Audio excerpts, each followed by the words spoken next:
आदाब नाजरीन, इस्तकबाल है आप सभी का मुल्क की बात में। मैं हूं आपके साथ ज़ेबा अंजुम। खबरें शुरू करने से पहले एक नज़र सुर्खियों पर। यमन पर एयर स्ट्राइक्स, इसराइल को पड़ी भारी। हिजबुल्लाह और इराकी रेजिस्टेंस ने किए इसराइल पर जवाबी हमले। मुस्लिम लॉ बोर्ड ने मदरसों के बच्चों के लिए उठाई आवाज़। MP के मदरसे में सरस्वती पूजा करने पर किया एतराज़। AIMIM चीफ असदुद्दीन ओवैसी का बड़ा बयान, कहा RSS वाले मुल्क के वफादार नहीं। कावड़ यात्रा की हुई पुरअमन शुरुआत। मुस्लिम समाज ने कावड़ियों का किया शानदार इस्तकबाल। नू में कर्फ्यू जैसे हालात के बीच ब्रजमंडल यात्रा के चलते नू में इंटरनेट पर लगी पाबंदी। दिल्ली हाईकोर्ट के जस्टिस अमित शर्मा का बड़ा कदम। उमर खालिद की जमानत पर सुनवाई से खुद को किया अलग। भजनपुरा में कंधा टकराने पर 18 साल के लड़के का कत्ल। जेल से बाहर आए मुजरिम से टकराया था कंधा। पार्लियामेंट बजट सेशन आज से शुरू। नीट को लेकर ऐवान में हुई हंगामा आराई। बाइडन अमेरिकी सदर के ओहदे की दौड़ से बाहर। कमला हैरिस को प्रेसिडेंशियल कैंडिडेट चुना गया। तेल अवीव पर हूती के ड्रोन अटैक के बदले में यमन पर इसराइल को जवाबी कार्यवाही बहुत भारी पड़ी है। यमन के होदीदा ऑयल पोर्ट पर इजरायली एयर स्ट्राइक के खिलाफ हिजबुल्लाह और इराकी रेजिस्टेंस ने इसराइल पर ताबड़तोड़ हमले किए हैं। इसराइल को चेताते हुए हूती लीडर ने भी साफ कह दिया है कि यमन बहुत बहादुर है और वह इसराइल से नहीं डरता, बल्कि इसराइल को अब और ज्यादा हमले झेलने के लिए तैयार रहने की जरूरत है। गुज़िश्ता हफ्ते हूती ग्रुप ने इजरायली शहर तेल अवीव पर जबरदस्त ड्रोन अटैक किया था। हूती के इस हमले से नेतन्याहू की लीडरशिप और इजरायली डिफेंस सिस्टम पर दुनिया भर में सवाल उठ गए थे, जिसके बाद इजराइल ने जवाबी कार्रवाई में यमन के होदीदा ऑयल पोर्ट पर एयर स्ट्राइक्स कर बड़ा हमला किया था। लेकिन इजराइल को ये नहीं मालूम था कि उसके इस हमले से यमन के हौसले और ज्यादा बुलंद हो जाएंगे। साथ ही यमन की हिमायत में उतरते हुए दूसरे रेसिस्टेंस ग्रुप्स इजराइल पर अपने हमले और ज्यादा तेज कर देंगे। आपको बता दें कि यमन के ऑयल पोर्ट पर इजराइल की तबाहकुन एयर स्ट्राइक्स के बाद यमन की हिमायत में उतरते हुए लेबनान के हिजबुल्लाह और इराकी रेसिस्टेंस लड़ाकों ने इजराइल पर जबरदस्त हमले किए हैं। लॉन्ग वॉर जर्नल वेबसाइट के मुताबिक इजराइल और यमन के बीच तनाज़ा बढ़ने के बाद हिजबुल्लाह के हमलों में जबरदस्त इजाफा हुआ है। हिजबुल्लाह ने 20 जुलाई और 21 जुलाई को इजराइल पर रॉकेट और ड्रोन हमलों की झड़ी लगा दी।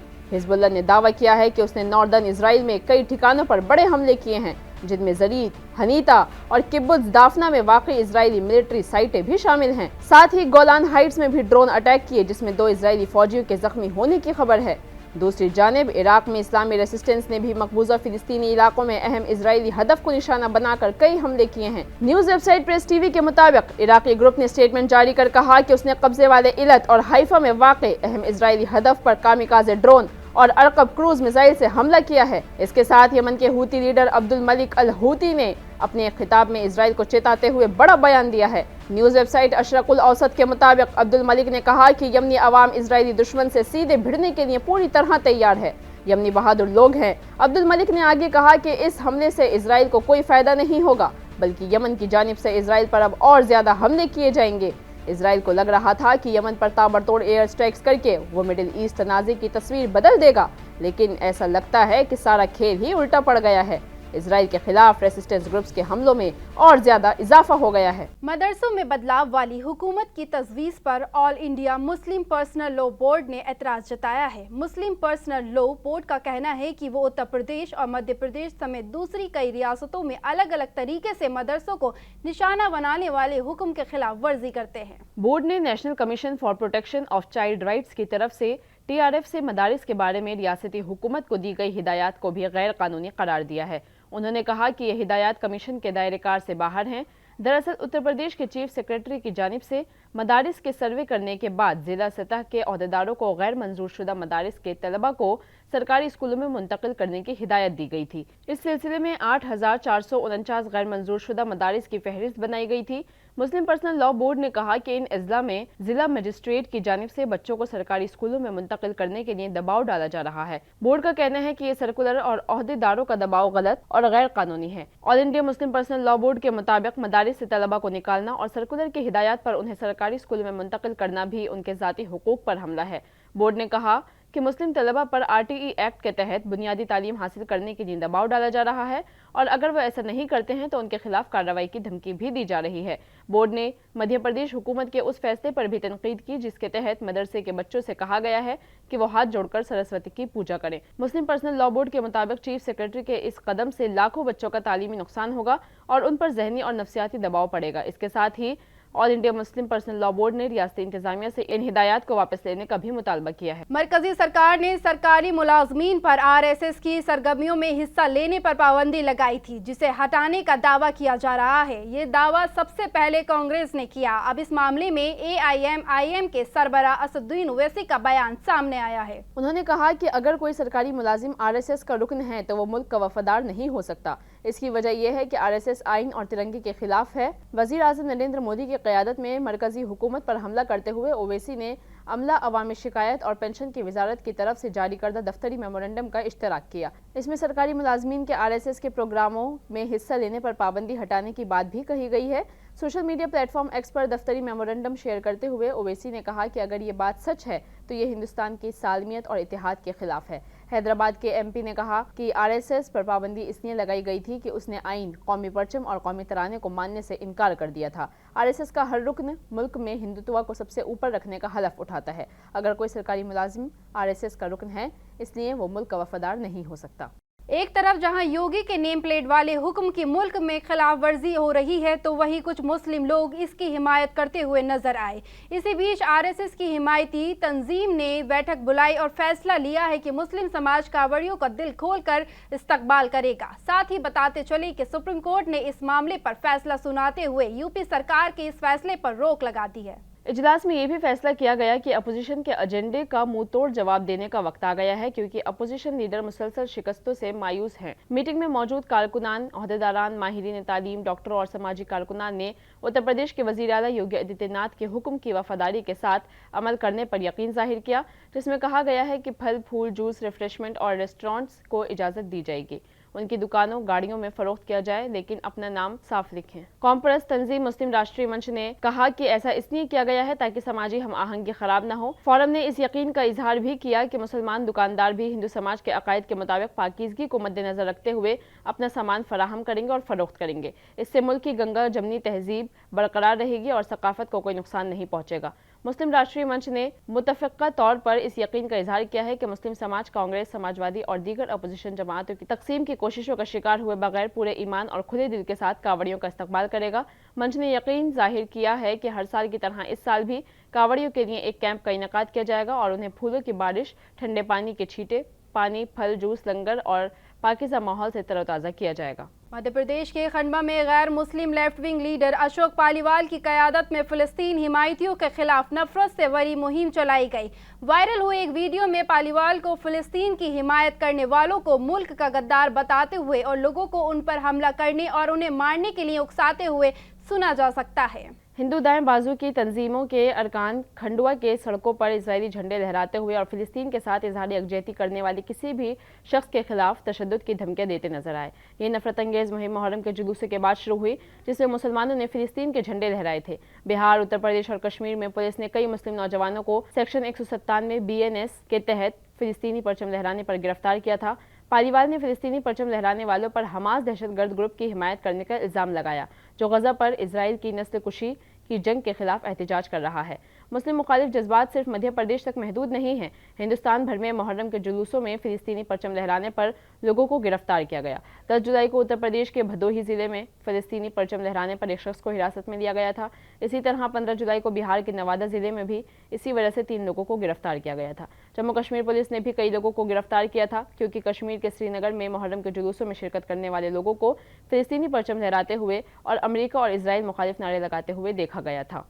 हरियाणा हुकूमत ने नूंह जिले में मोबाइल इंटरनेट बंद कर दिया है। साथ ही SMS भेजने पर भी रोक लगाई है। ये तैयारी ब्रजमंडल जल अभिषेक यात्रा के मद्देनजर की गई, जो आज सिक्योरिटी के कड़े इंतजामात के बीच निकाली गई। आपको बताते चलें कि ये वही वक्त है जब पिछले साल नूंह तशद्दुद की आग में जल रहा था। इस यात्रा में बहुत ज्यादा तशद्दुद हुआ था और इस तशद्दुद के चलते 7 लोग मारे गए थे, जबकि कम अज कम 15 लोग जख्मी हुए थे।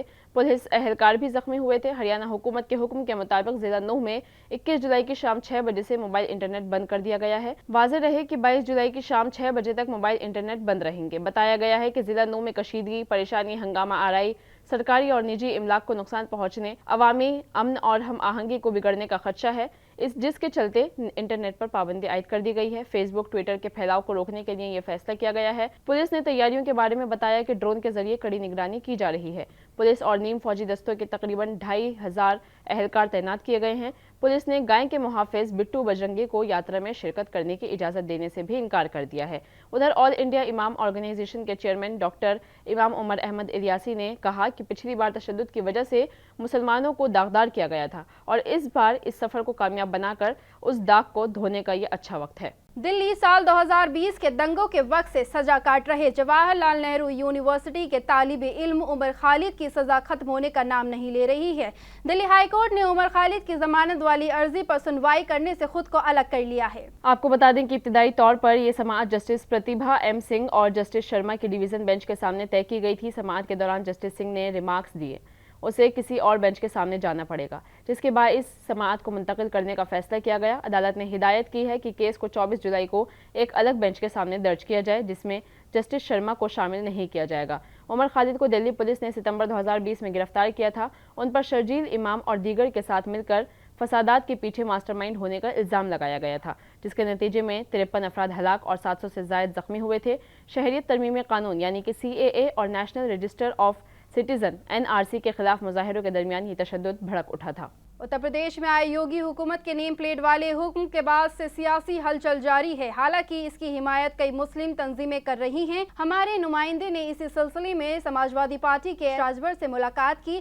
साथ ही राजभर ने जम्मू कश्मीर में जारी दहशतगर्दाना हमलों पर भी इजहार ख्याल किया। नेम प्लेट क्यों लगवा रहे हैं? अपने पार्टी का प्लेट लगवा दें, वो दुकान की बिक्री कम हो जाएगी। और नेम प्लेट लगवाना है तो आप बता दीजिए कि अमरनाथ गुफा में, वैष्णो देवी में या बाबा केदारनाथ धाम में जो पिट्ठू है, जो खच्चर चलाने वाले लोग हैं, जो पालकी चलाने वाले लोग हैं, उनका भी नेम प्लेट लगवा दें। ये दावा करते थे कि नोटबंदी हो जाएगी तो आतंक खत्म हो जाएगा। ये दावा करते थे कि जम्मू कश्मीर की 370 समाप्त हो जाएगी तो आतंकवाद समाप्त हो जाएगा। लेकिन भारतीय जनता पार्टी देश में आतंकवाद रोकने में पूरी तरह से फेल है। संसद का मानसून सेशन आज यानी कि पीर से शुरू हुआ है। इसी कड़ी में फाइनेंस मिनिस्टर निर्मला सीतारमण मंगल को मरकजी बजट पेश करेंगी। वहीं आज लोकसभा में क्वेश्चन आवर के दौरान वजीर तालीम धर्मेंद्र प्रधान नीट में हुई गड़बड़ी पर बोल रहे थे। इसी दौरान ओपोजिशन ने हंगामा किया और उनके इस्तीफे की मांग की। कार्यवाही खत्म होने के बाद ओपोजिशन के लीडर राहुल गांधी ने इसी मुद्दे पर मीडिया से बातचीत की। लोकसभा में बजट इजलास के पहले ही दिन नीट पेपर लीक मामले पर हंगामा शुरू हो गया। अपोजिशन इस मामले में मरकजी वजारत तालीम को घेरती नजर आई। लोकसभा में अपोजिशन लीडर राहुल गांधी ने कहा कि ये बात पूरे मुल्क पर आया है कि हमारे इम्तिहानी निज़ाम में न सिर्फ नीट बल्कि तमाम बड़े इम्तिहानात में बहुत संगीन मसला है। वजीर तालीम धर्मेंद्र प्रधान ने अपने अलावा सब पर इल्ज़ाम लगाया है। मुझे ये भी नहीं लगता है कि वो यहाँ क्या हो रहा है इसकी बुनियादी बातों को भी समझते होंगे। नीट पेपर लीक मामले पर मोदी हुकूमत को निशाना बनाते हुए समाजवादी पार्टी के रुकन पार्लियामेंट अखिलेश यादव ने भी निशाना साधा और उन्होंने कहा कि ये हुकूमत पेपर लीक होने का रिकॉर्ड बनाएगी। कुछ ऐसे मराकिज़ हैं जहां 2000 से ज़्यादा तलबा पास हुए हैं। जब तक ये वजीर तालीम धर्मेंद्र प्रधान हैं, तलबा को इंसाफ नहीं मिलेगा। वाज़ह रहे कि नीट पेपर लीक मामले की जांच CBI के सुपुर्द कर दी गई थी। CBI ने इस मामले में चंद मुलज़मीन को गिरफ्तार भी किया था और नीट UG 2024 इम्तिहानात को रद्द करने से मुतालिक सुप्रीम कोर्ट में आज समाअत भी हुई। दिल्ली के भजनपुरा इलाके में कंधा टकराने को लेकर हुई कहासुनी में एक शख्स पर चाकू से ताबड़तोड़ हमला कर दिया गया है और इस हमले में एक 18 साल के जीशान की मौके पर ही मौत हो गई है। शुमाल मशरक़ी दिल्ली के भजनपुरा इलाके में पैदल सड़क पार करने के दौरान एक दूसरे से टकराने को लेकर हुए तनाज़े में 18 साल के लड़के का चाकू से गोद कर कत्ल कर दिया गया। पुलिस ने मुलजिम शख्स को गिरफ्तार कर लिया है। उत्तर पूर्वी दिल्ली के DCP डॉक्टर जॉय टिर्की ने बताया कि गिरफ्तार मुलजिम की पहचान 22 साला दीपक के तौर पर हुई है। वो गाजियाबाद कॉलोनी इलाके का रहने वाला है। मुलजिम पेशावर मुजरिम है। एक हफ्ते पहले ही उसको कत्ल की कोशिश के मामले में डासना जेल से बाहर लाया गया था। DCP ने बताया कि गोकुलपुरी फ्लाईओवर के नीचे 18 साल का जीशान जख्मी हालत में मिला था। उसके पेट में चाकू मारे गए थे। उसे फौरन GTB अस्पताल ले जाया गया, जहां इलाज के दौरान उसकी मौत हो गई। DCP ने बताया कि कत्ल का मुकदमा दर्ज कर जांच शुरू कर दी गई है और हादसे की जगह पर लगे CCTV फुटेज को खंगाला जा रहा है, जिससे मुलजिम की पहचान हो गई है और उसे गिरफ्तार कर लिया गया। मुलजिम दीपक ने पूछताछ में बताया कि उसके और मुतासरा यानी कि जीशान के दौरान सड़क पार पार करते समय एक दूसरे से टकरा गए थे, जिसको लेकर कहासुनी हो गई थी। इसी दौरान मरने वाले जीशान ने मुलजिम दीपक को थप्पड़ मारा था, जिससे नाराज मुलजिम यानी कि दीपक ने मुतासरा यानी कि जीशान पर चाकू से हमला कर दिया। तमिलनाडु के पेरम्बलूर जिले में वजीर आजम नरेंद्र मोदी का मंदिर बनवाया गया है। इस मंदिर में पीएम नरेंद्र मोदी की मूर्ति को भगवान मानकर उसे रोजाना पूजा जाता है। इस मंदिर को शंकर नामी एक किसान ने नरेंद्र मोदी के कामों की सराहना करने के लिए बनवाया है। यरकोडी गांव के रहने वाले शंकर ने कुछ रकम बचाकर और बैंक से कर्ज लेकर तकरीबन 1,25,000 रुपए की लागत से वजीर आजम नरेंद्र मोदी के एजाज में ये मंदिर बनाया है। शंकर भी हर सुबह मंदिर में पूजा करते हैं। शंकर वजीर आजम मोदी की तरफ से शुरू की गई फलाही स्कीमों से बहुत मुतासिर हैं। उनका मानना है कि इन इकदामात से उसके काश्तकारी के तरीकों और मजमूई तौर पर माआश में बहुत बेहतरी आई है। शंकर ने कहा कि उन जैसे किसानों को वजीर आजम नरेंद्र मोदी की स्कीमों से बहुत फायदा हुआ है। उन्होंने कहा कि मोदी की तरफ से शुरू की गई मुख्तलिफ ज़रई पॉलिसियों की वजह से मेरी आमदनी में बेहतरी आई है। बहुत से किसानों के भी इसी तरह के जज्बात हैं। उन्होंने भी इसी तरह की मुस्बत तब्दीलियों का तजुर्बा किया है। ये मंदिर गांव वालों के लिए एक मरकजी नुक्ता बन गया है, जो रोजाना यहाँ आकर पूजा करते हैं और बहस के लिए जमा होते हैं। ज़रई तरक्की को इबादतगाह और कम्युनिटी सेंटर दोनों के तौर पर देखा जाता है। संसद का मानसून सेशन आज यानी कि पीर से शुरू हुआ है। इसी कड़ी में फाइनेंस मिनिस्टर निर्मला सीतारमण मंगल को मरकजी बजट पेश करेंगी। वहीं आज लोकसभा में क्वेश्चन आवर के दौरान वजीर तालीम धर्मेंद्र प्रधान नीट में हुई गड़बड़ी पर बोल रहे थे। इसी दौरान ओपोजिशन ने हंगामा किया और उनके इस्तीफे की मांग की। कार्यवाही खत्म होने के बाद ओपोजिशन के लीडर राहुल गांधी ने इसी मुद्दे पर मीडिया से बातचीत की। बता दें कि गुजरात में आज से 26 जुलाई तक भारी बारिश के इम्कान है। उत्तर प्रदेश के मुरादाबाद में इतवार को बारिश से रेलवे ट्रैक भी डूब गया। सहारनपुर में आज सुबह हुई तेज बारिश से सड़कों पर 1 फीट तक पानी भर गया। महाराष्ट्र के कई जिले आज हाई अलर्ट पर हैं और साथ ही कल भी रहेंगे। कई जिलों के स्कूल में एक दिन की छुट्टी का ऐलान कर दिया गया है। वजीर आला एकनाथ शिंदे ने state disaster response force, local administration और पुलिस को हाई अलर्ट पर रहने के लिए हुक्म जारी कर दिए हैं। मुंबई में एनडीआरएफ की 3 टीमें और नागपुर में 1 टीम को तैनात किया गया है। वहीं उत्तराखंड में जारी मूसलाधार बारिश से एक बड़ा हादसा पेश आया, जब पहाड़ से पत्थर और मलबा गिरने से केदारनाथ जा रहे 3 पैदल अकीदतमंद हलाक हो गए। वहीं कल के लिए भी महकमे मौसम ने उत्तराखंड, गुजरात, मगरबी उत्तर प्रदेश, हिमाचल प्रदेश, मध्य प्रदेश, गोवा और महाराष्ट्र के कुछ इलाकों में बहुत भारी बारिश होने के इम्कान जताए हैं। सूर्य कुमार यादव को हाल ही में टीम इंडिया का नया T20 कप्तान बनाया गया है। सूर्य को श्रीलंका सीरीज के लिए कप्तानी का जिम्मा मिला है। आपको बता दें कि हार्दिक पांड्या को भी इस टीम में जगह मिली है, लेकिन उन्हें वाइस कप्तान की भी जिम्मेदारी नहीं दी गई है। आज सुबह अजीत अगरकर और टीम इंडिया के नए हेड कोच गौतम गंभीर ने पहली बार एक साथ प्रेस कॉन्फ्रेंस में हिस्सा लिया। इस दौरान उन्होंने सूर्य कुमार को कप्तान बनाने के बारे में तजवीज़ पेश की और सूर्य कुमार यादव को टीम इंडिया का नया कप्तान बनाया गया, क्योंकि वो इसके लिए मौजूद उम्मीदवार हैं। उन्होंने T20 में बेहतरीन बल्लेबाजों में से एक थे और शानदार मुजाहिरा किया था और इसी वजह से सूर्य कुमार को ये जिम्मेदारी सौंपी गई है। आपको बताते चलें, प्रेस कॉन्फ्रेंस के दौरान उन्होंने कहा कि पांड्या अब भी हमारे लिए सबसे अहम खिलाड़ियों में से एक हैं। हम चाहते हैं कि वो ऐसे खिलाड़ी बने जो कोई ना हो। उनके पास जो महारत है उसे तलाश करना बहुत मुश्किल है। ताहम हार्दिक पांड्या की फिटनेस उनके लिए एक चैलेंज रही है और ऐसी सूरत हाल में कोच, सिलेक्टर और टीम मैनेजमेंट के लिए थोड़ा मुश्किल हो जाता है। आपको बताते चलें कि T20 वर्ल्ड कप के बाद 2024 टीम इंडिया के बाकायदा कप्तान रोहित शर्मा ने T20 इंटरनेशनल क्रिकेट से रिटायरमेंट ले ली थी, जिसके बाद यह ख्याल किया जा रहा था कि हार्दिक पांड्या को इस फॉर्मेट में टीम इंडिया का कप्तान बनाया जाएगा। T20 इंटरनेशनल्स के लिए 2022 से हिंदुस्तान के मैचों में रोहित की वापसी तक उन्होंने मुसलसल टीम इंडिया की कप्तानी की थी। ताहम गुज़िश्ता चंद दिनों में अचानक हालात बदल गए और जब श्रीलंका के खिलाफ टीम का ऐलान किया गया तो सूर्य कुमार यादव को कप्तान बनाया गया। नाजरीन, आज के लिए बस इतना ही। मुझे दीजिए इजाजत। आदाब।